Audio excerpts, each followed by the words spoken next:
welcome to Stop Diabetes Insight, the March edition. Yes. We're excited. I know. 2017. We're already in March. We're already in March. I can't believe it. I know it. And, you know, March is a really busy month. It is. Spring arrives. We have March Madness basketball, St. Patrick's Day, and then, most important to our world, American Diabetes Association Alert Day. Absolutely. So, you know, Diabetes Alert Day, what is it? It's our one-day call to action, guys. It's the day that you learn about your risk of developing type 2 diabetes. We have a lot of different avenues for you to do so. So we have the online risk test that you see on your screen here. If you go to diabetes.org/alertday, you'll be able to take our risk test. But we also have screenings throughout Indianapolis. So on your screen, you'll see them. Let's go over them. So from 9 to 1 p.m. at Eskenazi Hospital, located at 720 Eskenazi Avenue, we have a screening. We have at 9 o'clock to 11 a.m. at the Jewish Community Center, located at 6701 Hoover Road. And then later on in the evening, 3 p.m. to 7 p.m. at Walmart, located at 4545 Lafayette Road. So guys, there's a lot of different ways that we can, figure out if you may have type 2 diabetes, maybe ask questions. I believe the WOW bus is also there as well. And then Carol, can you talk a little bit more about the WOW bus? Yes, the WOW bus is the Women's Wellness on Wheels bus. Okay. And it's from the IU National Center of Women's Health, of Excellence in Women's Health. It's a long name to try to say. And so they will be providing the screenings at Eskenazi. Yeah. They won't be on the bus. They're going to be in the lobby at Eskenazi Hospital. But they will be on their bus at the Walmart on Lafayette Road.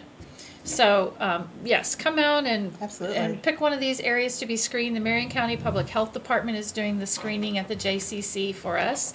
And then they're actually doing one at an employer. This is our first year to go to an employer. But Adidas Company, they have about 1,300 employees over on the east side of Indianapolis. And so we're taking the screening over there. That's to an employer. We're trying that out this year. So again, we have all that list. Our contact information will be on the screen as we're going through the show today, as well as it's at the end. And so you can contact us. You can check our Facebook page. It'll be on our website. So check back if you couldn't get all those locations written down. Absolutely. And feel free to call us as well if you want to know more information about it. And if you want to just take the 60-second risk assessment, you can just go online to diabetes.org alert day, like you mentioned, and take that 60-second little online quiz to see if you're at risk. Absolutely. So along with that, guys, we still have our other important dates that we want to make sure you guys know. Again, May 3rd, we have the Get Fit Don't Sit Day. That's going to be one of my favorite days. So you know, it's recommended that you get up and move every 30 minutes. So you know, whatever you're doing, just make sure you stop and do a little dance, walk around. You know, for me, I tend to go to the copier a lot, and I kind of dance a little bit as I'm doing it. So she does. She dances in the office. I've seen it. It's just what I do. So just make sure you keep your eye on that. May 3rd, we'll have lots of activities online for that as well. And then June 4th through June 10th, I'm so excited about Camp John Warble. It's such an amazing experience. We still have openings for campers. Yes. So you know, give us a call on the screen. You see there, diabetes.org/Camp John Warble for more information. You can register. There's financial aid for you. So please feel free to give us a call about that. Saturday, August 12th, we have the Step Out Walk to Stop Diabetes at White River State Park. To register, you know, check out our website again, diabetes.org/IndyWalk, to get more information about that. And then on October 7th, Tour de Cure. Check out the website again for more information about that or call our office. So we have lots of stuff going on. We do. Yeah, absolutely. Never a slow day for us, so that's great. Well, you may recognize Mary DeGroot here, Dr. Mary DeGroot. She's been our guest before. She's one of our favorites to have because, you know, the mental health aspect of dealing with diabetes is so critical, and it can be so difficult. And there are so many topics that can spring off of that one little idea of mental health. And so, and you know, Dr. DeGroot, I would like for you to give our audience more of a history about yourself, because when I have read your biography and you know, all that you have done in your career, let's share that with the audience because it's pretty amazing. Yeah. Well, Oh, well, thank you. I know it's hard to speak about yourself sometimes, but Yes. we're putting you on the spot and asking you to share about yourself. Okay, well, thank you for the opportunity. No, I feel very privileged to have worked in diabetes since my very first experience working with diabetes. From a non-personal perspective, was when I worked as a research assistant at the Joslin Diabetes Center back in the early 1990s. Joslin Diabetes Center is a very well-known It is. center, yes. It is, and it was a wonderful experience to work there at that time. And at that time, the results of the Diabetes Complications and Control Trial were just coming out. And so that was a really exciting time to see, to really appreciate the intersection between research and what we can bring when we do studies, and the tangible effects that those have in terms of care for people with diabetes, and how we translate that research into the standards of care. Okay. And so it was for people with type 1 diabetes, as some of you may know, that it was the Diabetes Complications and Control Trial that moved us from single insulin injections per day to multiple insulin injections per day, which paved the way for what many people now use as the insulin pump. As well as establishing the A1C as the test for the check on the amount of insulin people are getting. So that was the early part of my career. I received my doctorate at the University of Rhode Island. I did my master's degree at Harvard University School of Education, and then did postdoctoral fellowship work at Washington University in St. Louis, with a focus on diabetes. So I have worked at Ohio University in Athens, Ohio, and was recruited to join the faculty at Indiana University in 2009. Well, I can see why they recruited you. Well, I'm thrilled to be here. Very esteemed. Call Central Indiana home. So. Yeah, well, we're so glad to have you, and you're always so gracious to share your time with the American Diabetes Association and doing our shows here and helping our support group, and so we want to thank you for that. My very pleasure. much. It's my pleasure. All right, well, let's move into what you have for us today. Well, today, the topic of today is avoiding the diabetes police. We've all been there. Yes, and talking with family and friends about diabetes. And one of the things we know is that diabetes is a really personal experience. And I'm going to try to advance our slide here and do that in a way that really fits. So we know that managing diabetes is difficult, right? There's so many things to do, and there's so many ways that we need to balance on an hour-to-hour basis medication and activity and life and food and self-care in all of its different forms. And how we feel about that process can change from moment to moment, hour to hour, day to day. And even the disclosure of whether or not we have diabetes, whether that's to a family member, to friends, to roommates, to coworkers, to people in church or other kind of social activities that we do, is a very personal experience. Right. There are many people hesitant to share whether or not they have diabetes. Right, and sometimes that may be out of worries about what the kind of response people may receive. Sometimes that's based out of experience, on the basis of the kind of response people have received. So one of the things we know from the research, the behavioral research around diabetes, is that it takes a village to support and encourage people with diabetes to move through the lifelong journey. This is a marathon, after all. But how we manage that village is going to differ from person to person. And sometimes our supporters, sometimes our biggest fans, may not really have hit the mark in terms of what we really need for them to be helpful. So many of our supporters are very caring and supportive, but they may not know the right thing to do or to say. But they may do it anyway. And so helping is a little bit like art. It's in the eye of the beholder. But in this case, it's the person with diabetes who is the person who gets to define what counts as help and when is that help truly helpful. When it's not helpful, help can feel like nagging, it can feel like crowding, it can feel intrusive, it can feel frustrating, it can feel judgmental, or in some cases it can even feel overwhelming and have too much of the wrong thing. So what we want, so the technical term for this is miscarried helping. But the phrase that I really like is a phrase that was developed by Dr. William Polanski at the Behavioral Diabetes Institute in San Diego, the diabetes police. And the diabetes police refers to this idea that there's a mismatch between what we need and what our helpers are providing. And when there's that mismatch, there's all of those feelings that can develop. There's that crowding, that nagging, that overwhelmed. The other side of the equation, so why do people become diabetes police? Well, typically it's not to try to control our lives or to try to tell us what to do because that feels great for them. Typically that comes out of just the opposite, feelings of helplessness, feelings of feeling responsible, maybe worries or concerns about lost dreams or fears about the future. That may include fears of complications, diabetes complications, or many other things as well. So the people act out of these kinds of feelings even when it's not their job to do that. And so if the diabetes police get activated, right, so sometimes people encounter this as the food police, right? So you're going through the church buffet and somebody who's right behind you in line who's very well-meaning says, you have diabetes. You shouldn't eat that. You shouldn't eat that, right? You can't have cake, right? And then immediately that invokes what we call the righting reflex. And the righting reflex is something that we learn at age 2 when we learn to pronounce the word no. And then it comes back bigger and badder in adolescent years when we say, really no. And then we hold on to it as adults our whole lives. And so anytime we're told we have to do something or we should never do something, that's exactly the thing that we want to do because we feel deprived and we feel that we can't do that.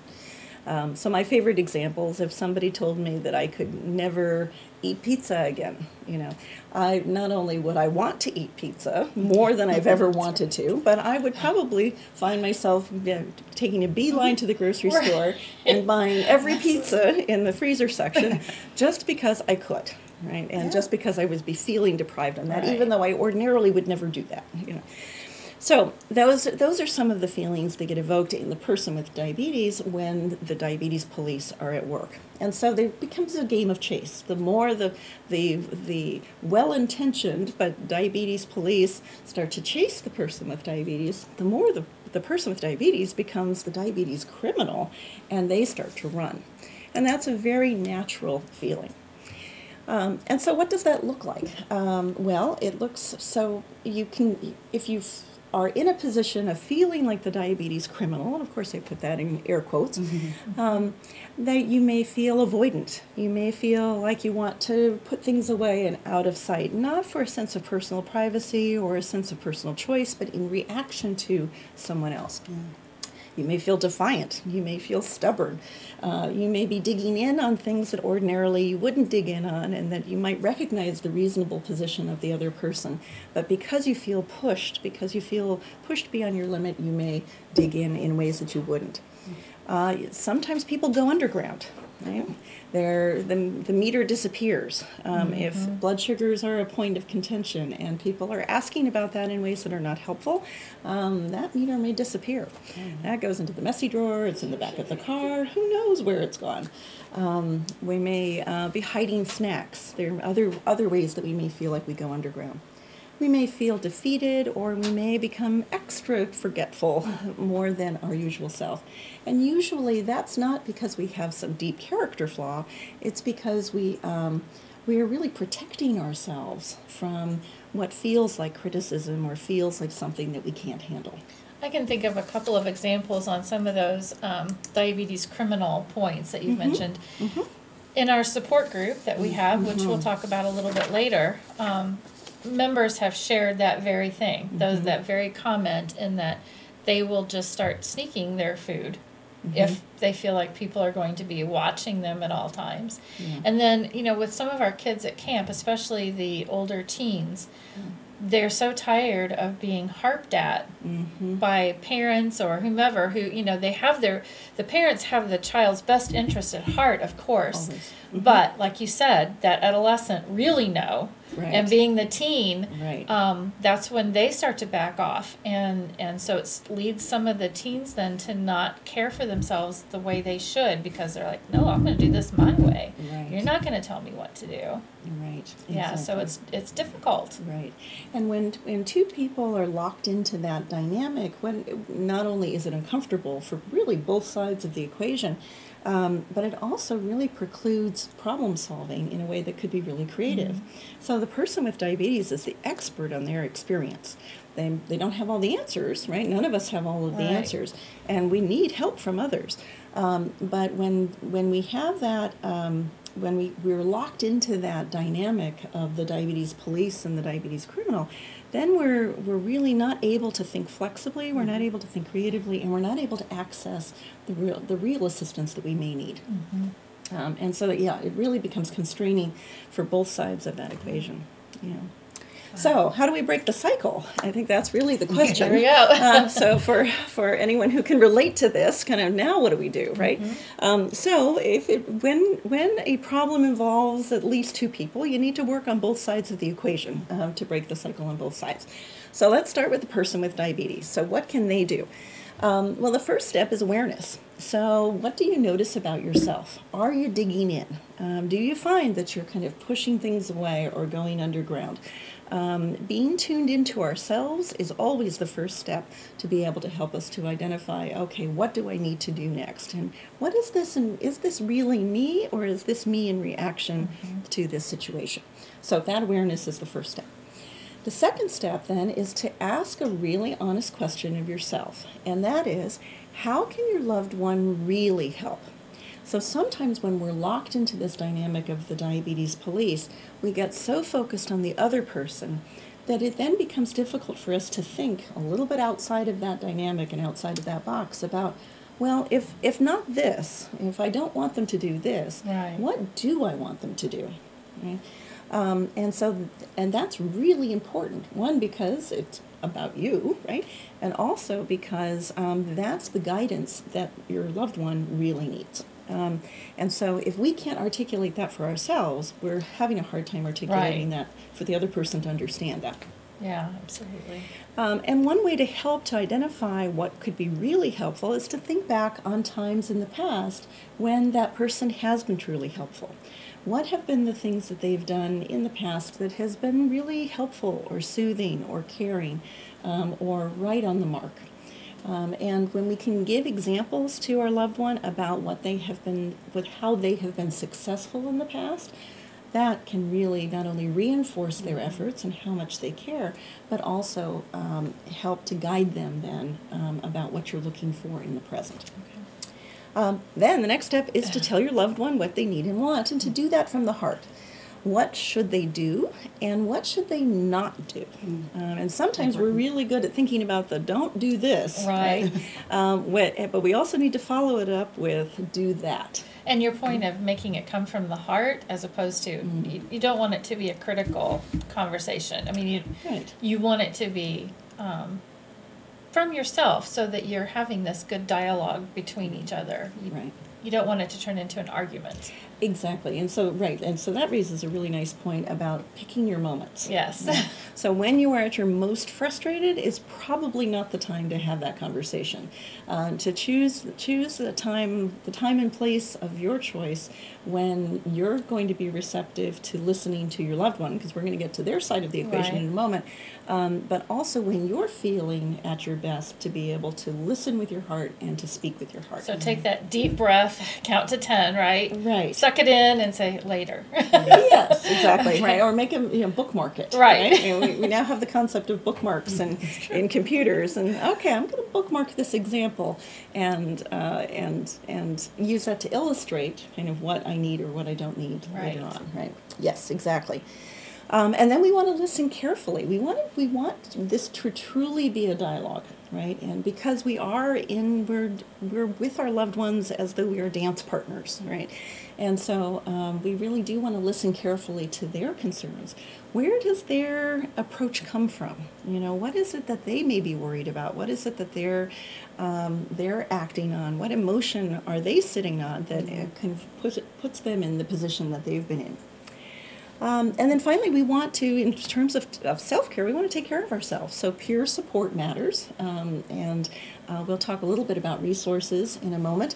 But knowing that there are other people like you, there are so many patients that I work with in my clinical role at IU Health who feel very alone with their diabetes. And I know we all know people who feel that way.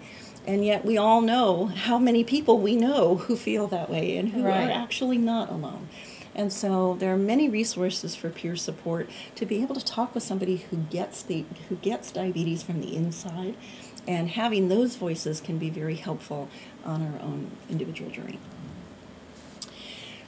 So that's for the person with diabetes. Now let's talk about the flip side of the equation for folks who are listening to us today, who are loved ones, or anyone who knows a loved one who Right. may be in the diabetes police job. We want to get them out of that job and into the helper job. So how do we begin with that process? First step is awareness, and for the loved one to really be tuned in to the person with diabetes.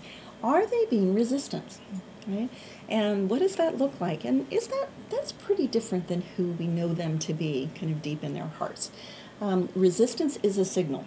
Right? So if the person is avoidant, if they change the topic every time diabetes comes up, if things go into hiding, or they feel like they're going underground, then that's probably a sign that this dynamic may be to some extent at work, and so we want to pay attention to that if we're the loved one.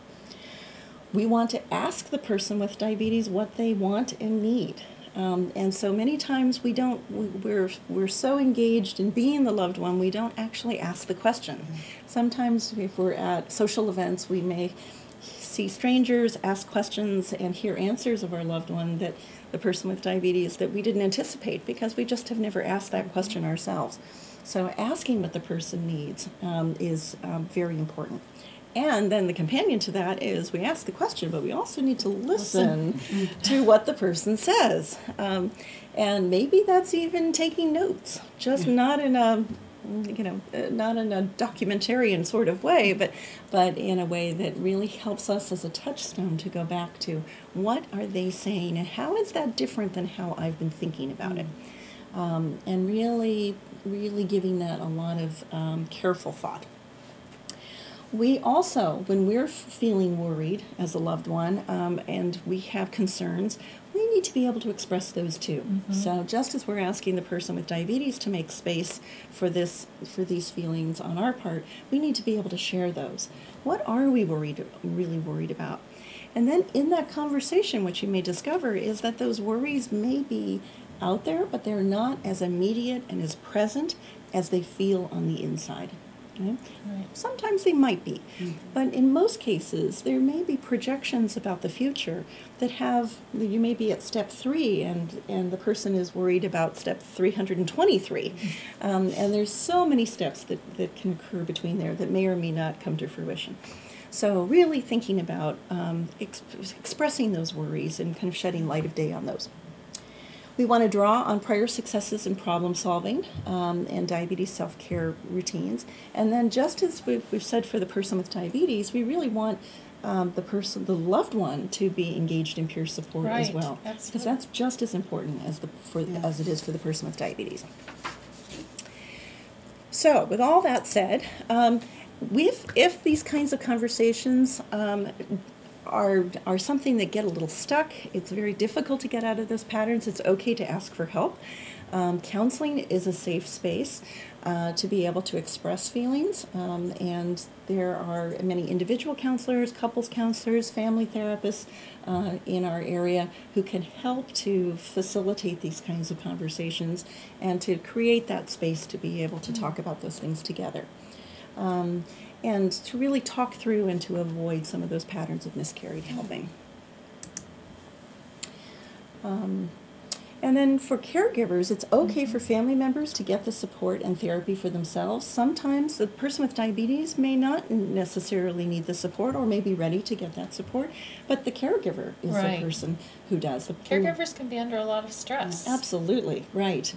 particularly as things change in the household, the Right. caregiver may be taking on more and more activities for various reasons.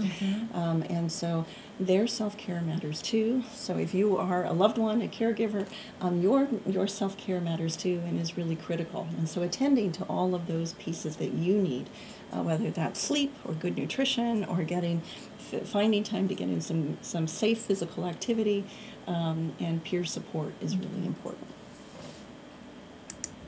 Okay. And then I've listed on our screen here some resources that are available.